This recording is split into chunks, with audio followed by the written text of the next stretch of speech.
சென்னை திருவான்மையூர் அரிமா சங்கத்தின் புதிய நிர்வாகிகள் பதவியேற்பு விழாவில் புதிய உறுப்பினர் சேர்க்கையும் நடைபெற்றது. முன்னாள் தலைவர் முத்துசெல்வன் அனைவரையும் வரவேற்றார். குளோபல் மெம்பர்ஷிப் குழுவின் தலைவர் சோபனா கல்யாணராமன் அரிமா சங்கத்தின் முக்கியத்துவத்தை எடுத்துரைத்தார். முதல் நிலை மாவட்ட ஆளுநர் ராஜேஷ் ஜோஷி சங்கத்தின் நிர்வாகிகள் எப்படி செயல்பட வேண்டும் என்பதை எடுத்துரைத்தார்.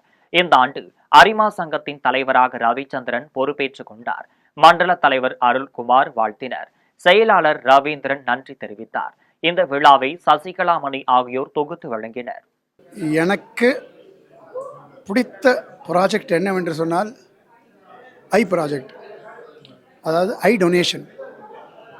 நான் ஏற்கனவே எனது 4 மாத குழந்தையை கண்களை தானமாக கொடுத்தேன் 1994. இப்போ millions and millions of people are blind. அதற்கு நாம் நிறைய கண்களை பெற வேண்டும்.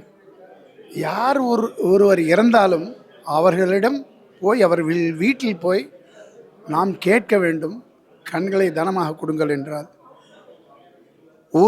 2 கண்கள் எடுத்தால் அட்லீஸ்ட் ஒரு 5-6 பேருக்கு அதை பொருத்த முடியும். செங்கல்பட்டு